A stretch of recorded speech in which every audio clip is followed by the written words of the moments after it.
हम यहाँ पे स्टार्ट करेंगे एक्सरसाइज 3.1। हमने लास्ट लेक्चर में थोड़े से कंसेप्ट्स देखे थे रिलेटेड टू द रिग्रेशन। यहाँ पे हम एक्सरसाइज 3.1 स्टार्ट करते हैं। So let's start. Question 1। From the following data of price and demand of a commodity obtain regression line of demand on price, also estimate the demand when price is 20। सो जब price 20 का होगा हमको वो estimation भी करना है। Okay, जो regression line हमको मिली उसके ऊपर से हम वो एस्टिमेशन भी करेंगे। डेटा दिया है ये एक्स और ये वाई। ओके, सो हम क्या करेंगे, सबसे पहले same step as a correlation, correlation के जैसा ही स्टेप्स आपको यहाँ पे फॉलो करना है। फर्स्ट स्टेप, आपको एक्स और वाई का कॉलम बनाना है। एक्स का टोटल करेंगे, दैट इज 96 एंड 60। आप आगे के सारे सम्स में जहाँ जहाँ पे भी आपको वर्किंग करना हो, कैलकुलेशन करना हो, आप वीडियो को पॉज कर सकते हो और फिर कैलकुलेशन कर सकते हो। फिर उसके बाद वीडियो को आप अगेन प्ले करके you can verify all this calculations. Okay, so 96 and 60। सो पहले हम एक्स बार फाइंड करेंगे और फिर हम वाई बार फाइंड करेंगे। ओके, एक्स बार हमको मिलेगा 96/6, क्योंकि ये 6 डेटा है, 1 2 3 4 5 एंड 6। वाई बार में भी 60/6, तो हमको ये मिलेगा 16 रुपीज़ और ये मिला 10 इन 100 यूनिट्स, यूनिट्स इन 100। सो दोनों वैल्यूज है वो इंटीजर्स में है, यहाँ पे कोई डेसिमल का यूज नहीं हुआ है।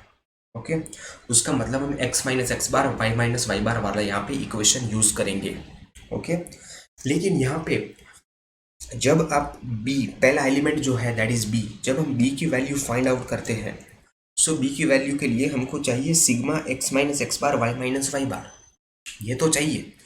लेकिन डिनोमिनेटर में divide by only sigma x minus x bar whole square चाहिए, तो sigma y minus Y bar whole square का कॉलम बनाने की कोई ज़रूरत नहीं है।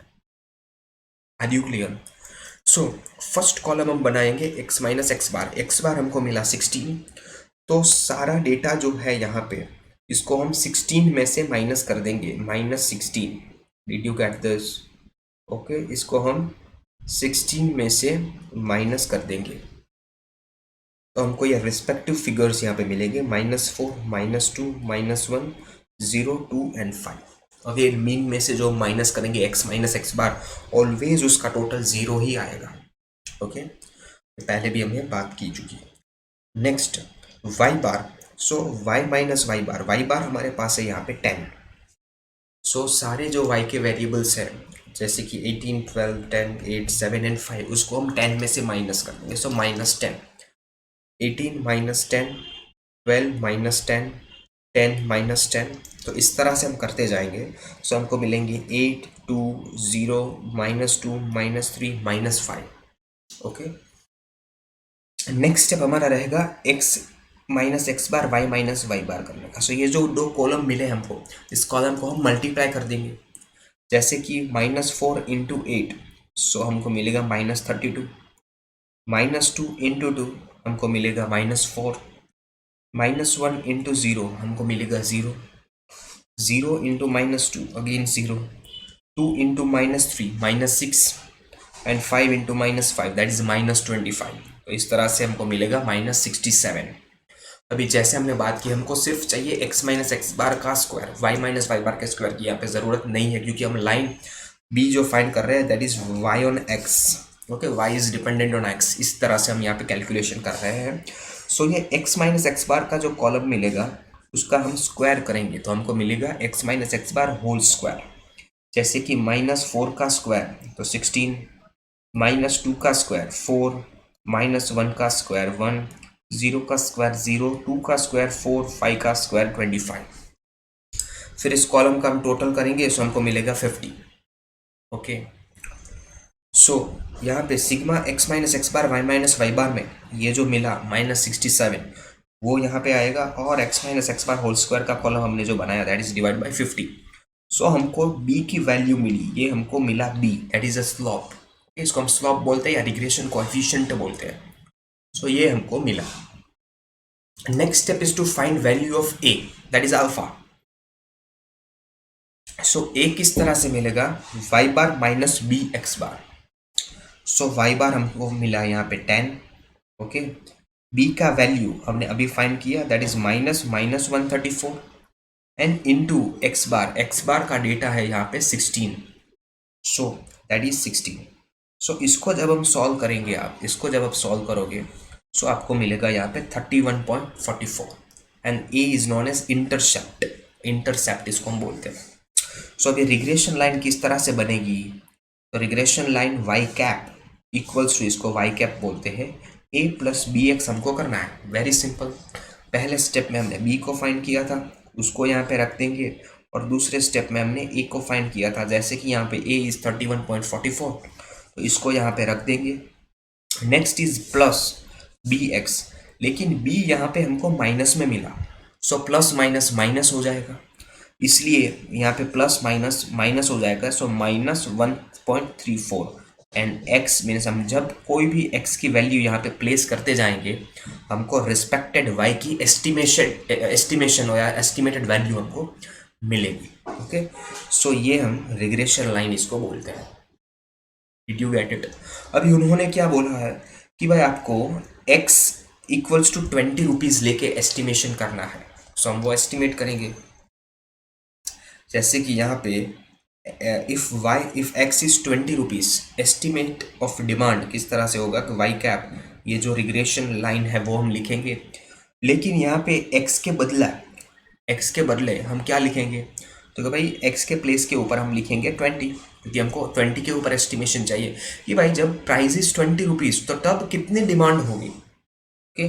इसलिए x के प्लेस के ऊपर हमको 20 रखा, फिर जब इसको हम सॉल्व करेंगे तो हमको मिलेगा 4.64, और ये जो आंसर मिला हमको that is in 100 units, units in 100। सो जब प्राइस 20 की होगी तब इतने की डिमांड होगी। Did you get this interpretation, किस तरह से हम इसको समझना है? So very easy, first of all आपको मीन फाइंड करना है। मीन के ऊपर से आप देखोगे भाई कौन सी फॉर्मूला हम अप्लाई कर सकते हैं, x minus x bar, y minus Y bar वाली, या फिर n सिग्मा एक्स वाई वाली, ओके। नेक्स्ट स्टेप, इसके ऊपर से हमको b मिलेगा, okay, b that is a slope.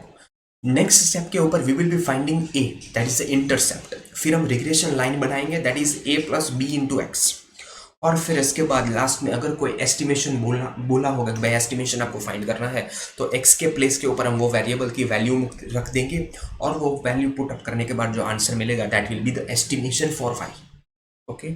बहुत सिंपल क्वेश्चन है। Coming to next question 2, okay, coming to next question 2, that is to study the relation between the time of usage of car and its average maintenance। भाई कितनी साल तक car का use हुआ है और कितना एवरेज मेंटेनेंस कॉस्ट उसका लगा है इन 1000 रुपीज़, वो यहाँ पे दिया है, ओके।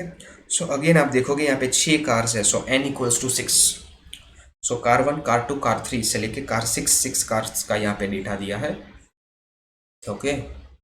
नेक्स्ट अगर हम देखें, ये x और y की वैल्यू हमको क्वेश्चन में दी है, सो यहाँ तक हमने क्वेश्चन को कॉपी किया है, ओके, क्वेश्चन को कॉपी किया यहाँ तक। अभी नेक्स्ट हम मीन फाइंड करेंगे ताकि आगे कौन सी फार्मूला यूज करनी हो वो हमको पता चले, ओके। सो नेक्स्ट स्टेप में हम मीन फाइंड करेंगे। देखो x bar sigma x upon n that is 16/6, तो हमको मिला 2.67, एंड y सिग्मा y 51/6, तो वो हमको मिला 8.5, ओके। सो आप देख सकते हो यहाँ पे जो मीन्स है हमारे x बार y बार है वो डेसिमल्स में आए। इसके लिए हम x माइनस एक्स बार y माइनस वाई बार यूज नहीं करेंगे बिकॉज कॉम्प्लिकेटेड हो जाएगा, ओके। तो कौन सी फार्मूला यूज करेंगे, तो क्या n sigma x y minus sigma x into sigma y वाला फार्मूला अपॉन कौन क्या है भाई n sigma x square minus sigma x whole square, okay. तो हमको कौन से पैरामीटर चाहिए, एक तो सिग्मा एक्स सिग्मा वाई चाहिए, ये हम हमारे पास ऑलरेडी है। नेक्स्ट हमको चाहिए सिग्मा एक्स वाई, तो x इंटू वाई करेंगे, और लास्ट में हमको चाहिएगा सिग्मा एक्स स्क्वायर। हमको यहाँ पे सिग्मा वाई स्क्वायर का कॉलम बनाने की ज़रूरत नहीं है, जैसे हमने लास्ट सम में x minus x bar whole square बनाया था, y minus Y bar whole square नहीं बनाया था, इसलिए इस केस में सेम सिचुएशन, हम सिग्मा एक्स स्क्वायर का बनाएंगे, वाई स्क्वायर का नहीं बनाएंगे, okay. So column coming to next that is x y, कैसे मिलेगा? एक्स और वाई के कॉलम का मल्टीप्लीकेशन बहुत सिंपल, 3 10 जा 30, 1 5 जा 5, 2 8 जा 16, 2 7 जा 14, ओके। फिर 5 13 जा 65 एंड 3 8 जा 24, इसका टोटल करेंगे। नेक्स्ट ये जो x का कॉलम है उसका हम स्क्वायर फाइंड आउट करेंगे, जैसे 3 का स्क्वायर हो गया 9, 1 का स्क्वायर हो गया 1, 2 का स्क्वायर हो गया 4, अगेन 2 का 4, 5 का 25 एंड 3 का 9। इस तरह से हम कॉलम बनाएंगे तो हमको मिलेगा 52। अभी इसको वैल्यू में प्लेस करेंगे, पहला फार्मूला दैट इज बी का, okay, n sigma x y minus sigma x into sigma y whole upon n sigma x square minus sigma x whole square. So value को यहाँ पे हम पुट करेंगे तो हमको बी का value that is slope of the regression line और या रिग्रेशन कोएफिशिएंट हमको मिलेगा 1.93, ओके। नेक्स्ट स्टेप में हम फाइंड करेंगे ए कैसे मिलेगा? वाई बार माइनस बी एक्स बार, हमने अभी एक्स बार और वाई बार फाइंड किया और अभी अभी हमने बी फाइंड किया, सो इसको प्लेस कर देंगे, दैट इज 8.5 माइनस 1.93 इंटू 2.67।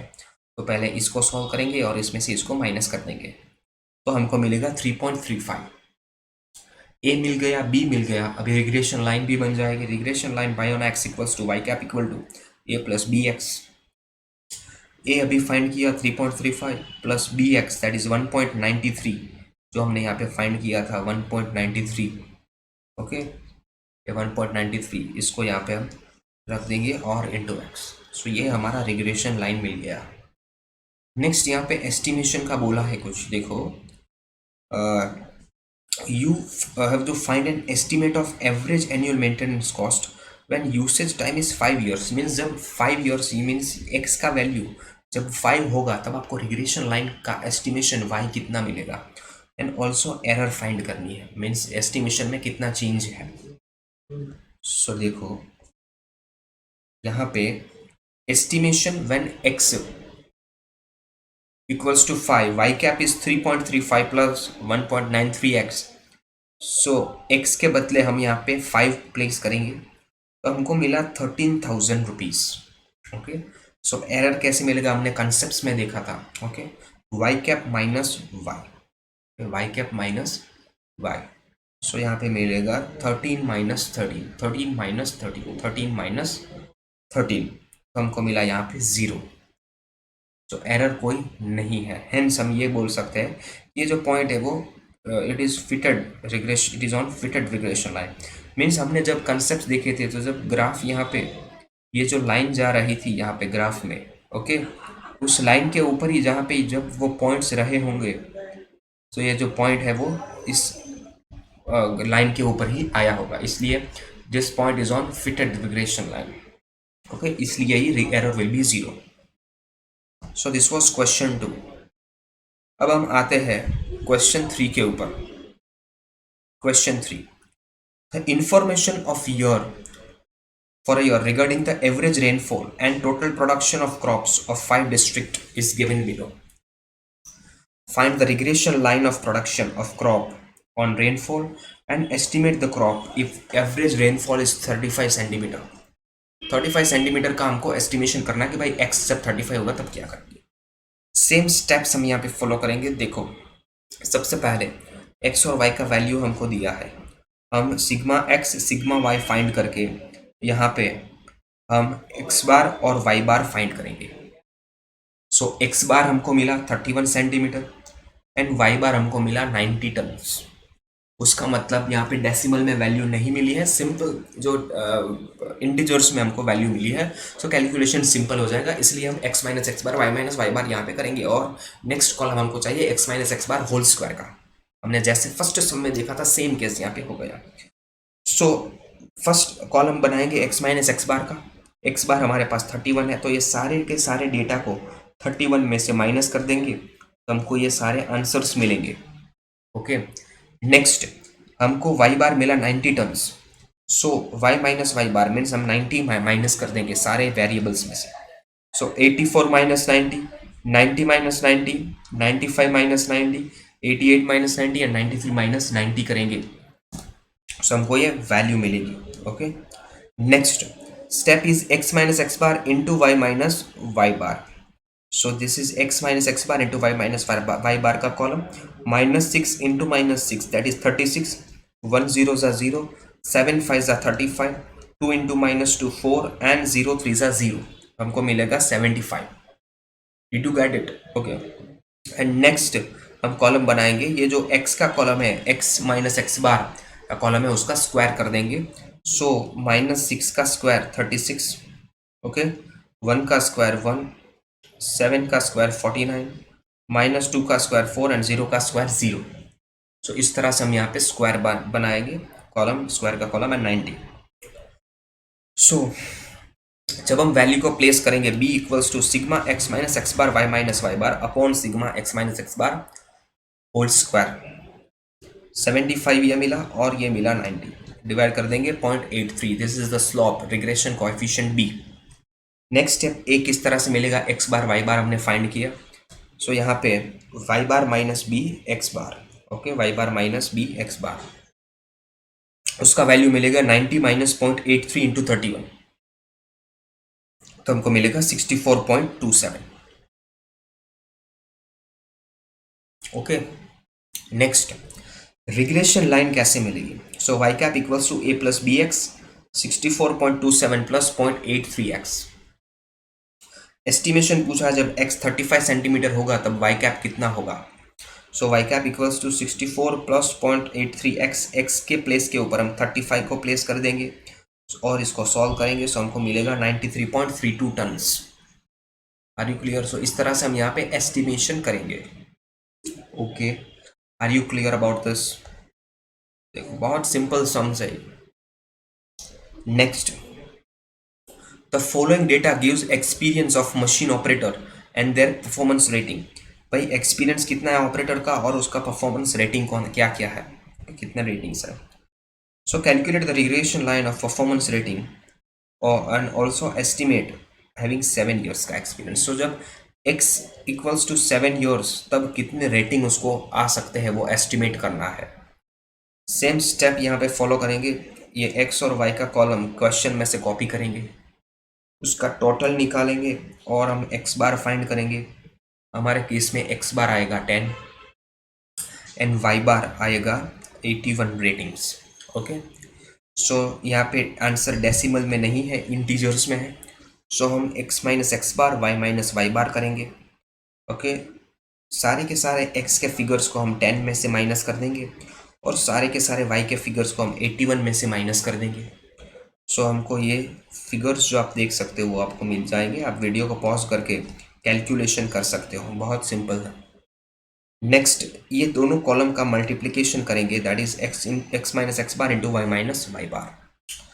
2 2 ज़ा 4, -6 into -6 into -5 that is 30, 0 into -1 0, -7 into -3 21, 8 8 ज़ा 64, -6 इंटू -13 78, 2 7 ज़ा 14 एंड 6 6 ज़ा 36, इसका total. Next x minus x bar का होल स्क्वायर करेंगे। सो ये 2 का स्क्वायर करेंगे, -5 का स्क्वायर करेंगे, 0 का स्क्वायर करेंगे, ऐसे सारे के सारे डेटा का हम यहाँ पे स्क्वायर करेंगे। ओके, सो हमको फिगर मिलेगा 280। अभी नेक्स्ट स्टेप में हम b को कैलकुलेट करेंगे। b किस तरह से मिलेगा, तो sigma x minus x bar into Y minus Y bar upon sigma x minus x bar whole square. दोनों फिगर्स हम यहाँ पे प्लेस करेंगे, हमको मिलेगा 1.13 रिग्रेशन कोएफिशिएंट। एक को फाइंड करेंगे y bar minus b x बार, सारे x बार y बार और b सारे के सारे डेटा हमने अभी कैलकुलेट किए। सो इसको प्लेस करेंगे तो 69.7 हमको मिलेगा। Regression line y cap is a plus B x, that is 69.7 plus 1.13x। अब जब इसका एस्टिमेशन करेंगे तो x इक्वल्स टू 7, हमको 7 ईयर्स यहाँ पे लेना है। उसका मतलब कि भाई x जहाँ पे होगा उसके प्लेस के ऊपर हम यहाँ पे 7 रखकर y की वैल्यू क्या आएगी वो हम एस्टिमेशन करेंगे। सो यहाँ पे आएगा 77.61। सो ये हमको रेटिंग मिली कि भाई जब 7 साल का एक्सपीरियंस होगा किसी वर्कर का तो उसको इतनी रेटिंग यहाँ पे मिल सकती है इस रिग्रेशन लाइन के साथ। Okay, so that's all for it for exercise 3.1। यहाँ पे 3.1 के जो चारों चार सम्स हैं वो हमने कंप्लीट किए। अभी थोड़े कंसेप्ट्स बाकी है, वो हम आगे एक थियरी लेक्चर में कंप्लीट करेंगे और फिर जाके हम आगे के जो क्वेश्चंस एंड सेक्शन है वो सोल्व करेंगे. So that's all for it. Thank you. Stay connected.